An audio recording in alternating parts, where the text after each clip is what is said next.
Binibini, tila nag-iisa ka lamang na namamasyal dito sa kagubatan. Hindi mo ba nababatid na delikado ang gubat na ito?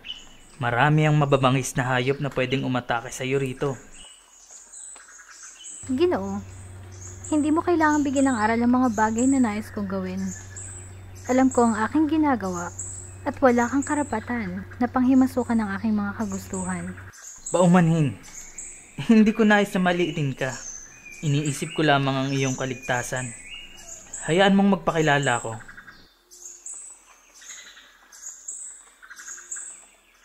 Ako nga pala si Mariano, 21 taong gulang. Diyan lamang ako sa kabilang dako ng isla na ninirahan. Kung hindi mo mamasamain, ay ibig ko rin sanang malaman ang iyong pangalan. At ako naman si Isabela. Malapit lamang aming tahanan sa kagubatang ito kaya wala kang dapat ipag-alala. Kung ganoon ay kinagagal akong makilala ka, Isabela. Napakaganda ng iyong pangalan. Hindi may tatangging nararapat ito para sa iyong kagandahan.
Mariano, kinakailangan ko nang bumalik sa amin.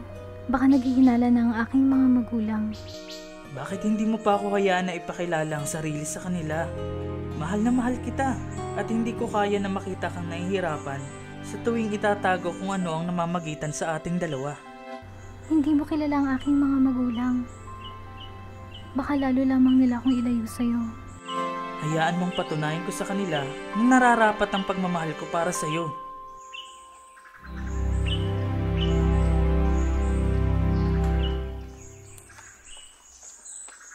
Senyorita Isabela, kanina pa kita hindi mahagilap. Galit na galit ang iyong ama sapagkat kanina pa naghihintay ang inyong mga bisita. Bisita? Hindi kita maunawaan, Anita. Si Senyorito Gregorio, kasama ang kanyang ama.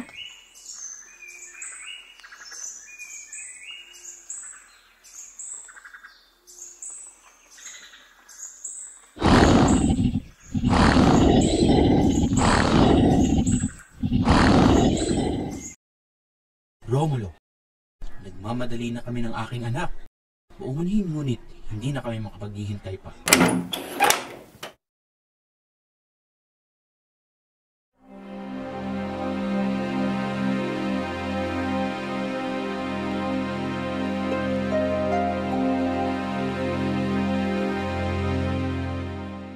Isabela, mabuti at naandito ka na.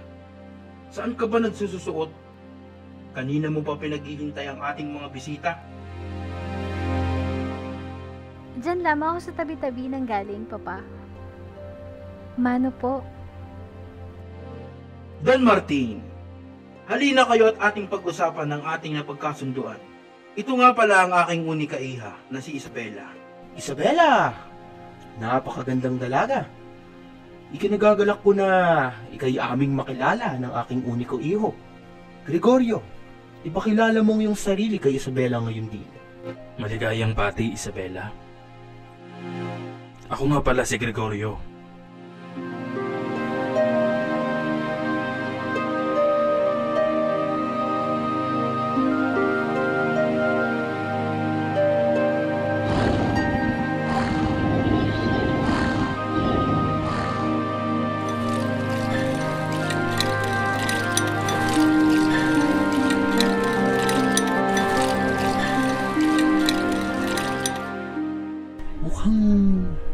maayos ng lahat. Romulo, kailan gaganapin ang kanilang pag-iisang dibdib? Huwag kang mag-alala. Ako na ang bahala sa malaking pagsasalo-salo. Kasal? Papa, anong ibig sabihin ni Don Martin? Isabela, anak, ikaw ay matagal ko nang ipinagkasundo na ikasal kay Gregorio. Hindi ako makakapayag, Papa. Bakit ninyo ako ipapakasal sa lalaking kahit kailan ay hindi ko nakilalang pagkatao? Tumahimik ka! Wala ka bang respeto sa ating mga bisita? Buo na ang aking desisyon. At wala ka nang magagawa pa rito.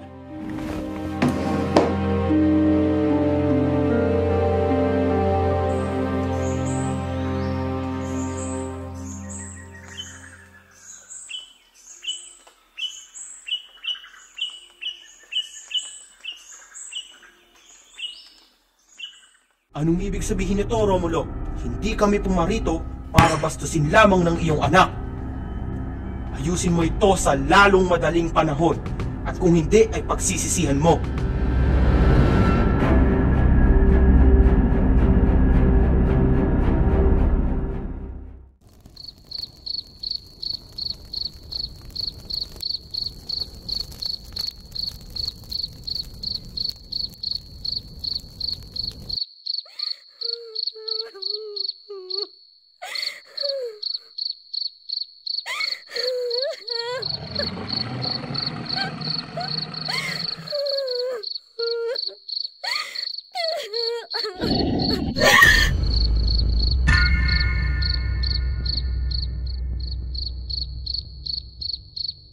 Sino yan? Magpakita ka, hindi ako natatakot sa'yo.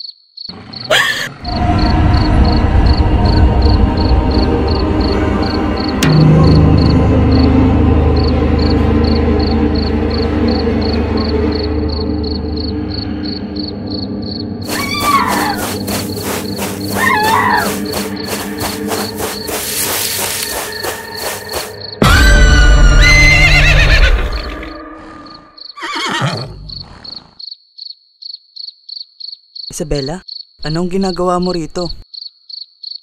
Tayo na. Baka hinahanap ka na ng iyong mga magulang.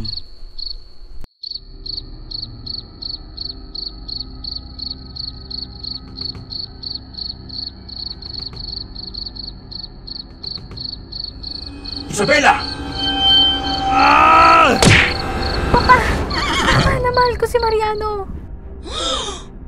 Kalokohan! Nahihibang ka na? Ano naman ang mapapala mo sa lalaking yan? Ipagpaumanhin po ninyo. Pero mahal ko po ang inyong anak at kaya ko itong patunayan. Isabela! Pumasok ka sa loob, hindi! At ikaw, huwag ka nang makikipagkita pa kay Isabela. Kahit kailan!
Isabela?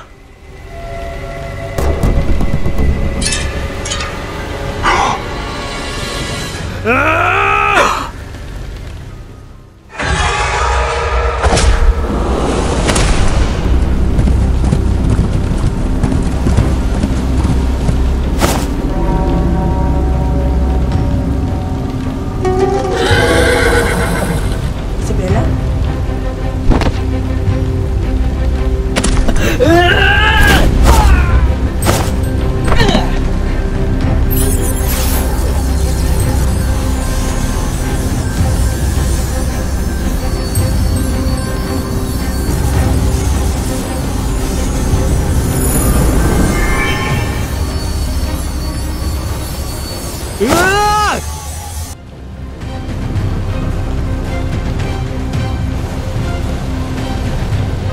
Romulo, anong nangyari? Nasaan ang ating anak? Isang tikbalang! Kinuha niya ang ating anak. Sigurado ka ba sa iyong nakita, Romulo? Ang ating anak. Hindi ako maaaring magkamali, Amelia. Isang tikbalang ang nilalang na iyon. Kinuha niya ang ating anak.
Isabela.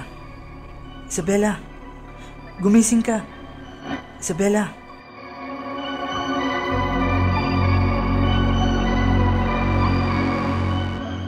Mariano, anong ginagawa natin dito?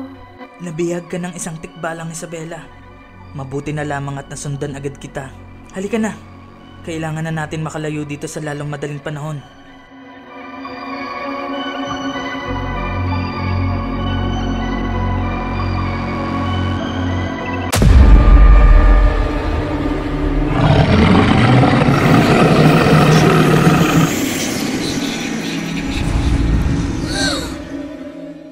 Ibaba mo si Mariano ngayon din.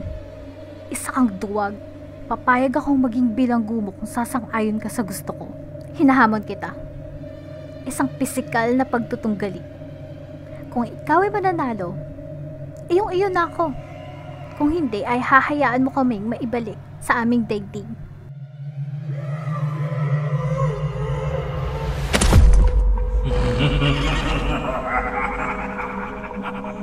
Sino ang tinatawag mong tuwag? Maganda ka, Ginoo. Magaganap ang ating pagtutuos ngayon din.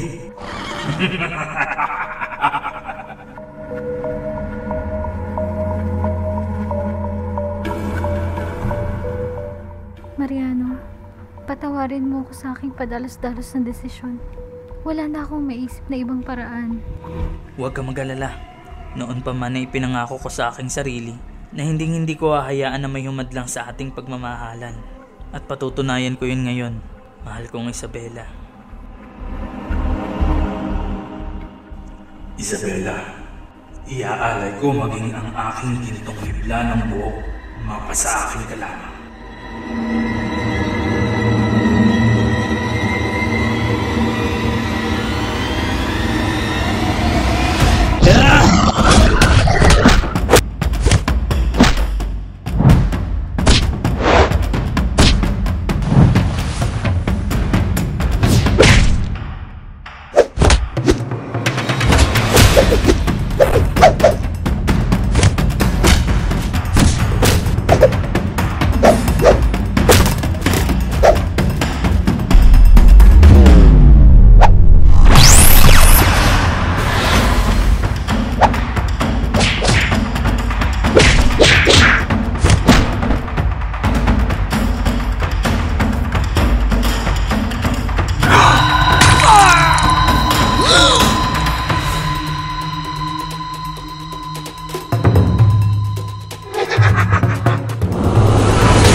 Tama na.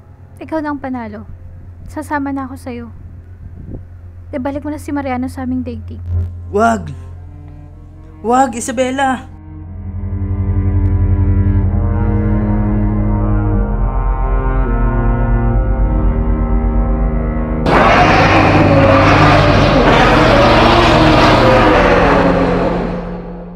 Sa pamamagitan ng maisyawagang hibla, aking inihahayag na ang mabangis na tikbalang ngayon ay alipin ko na.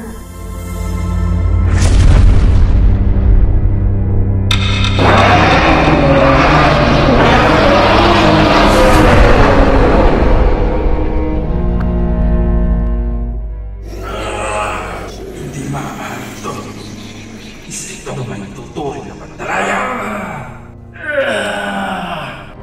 Tila yata nakakalimutan mo na ikaw ang unang gumawa ng pandaraya. Patas at pisikal na laban lang ang nararapat, subalit gumamit ka ng iyong mahika. Ngayon ay inuutusan kita, ibalik mo kami sa aming daigdig ngayon, Ting. Masusunod.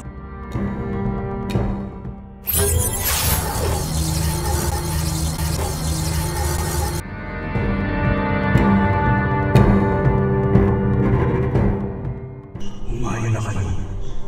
Iyan ang nakusan patungo sa inyong daigdig.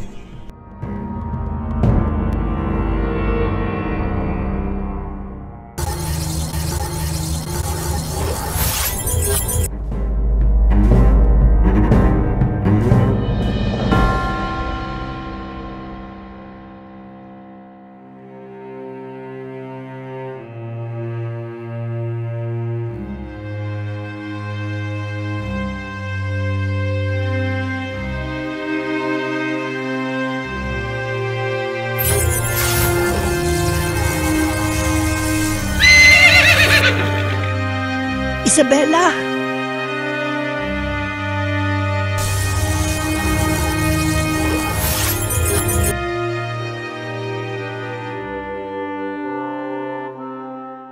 Isabela?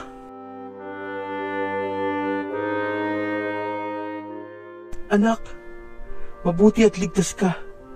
Sana ay mapatawad mo ako sa aking maling desisyon para sa iyo. Maraming salamat, Mariano. Habang buhay ko itong tatanawing utang na loob. Mula ngayon ay ibinibigay ko na sa iyo ang kamay ng aking anak.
Salamat.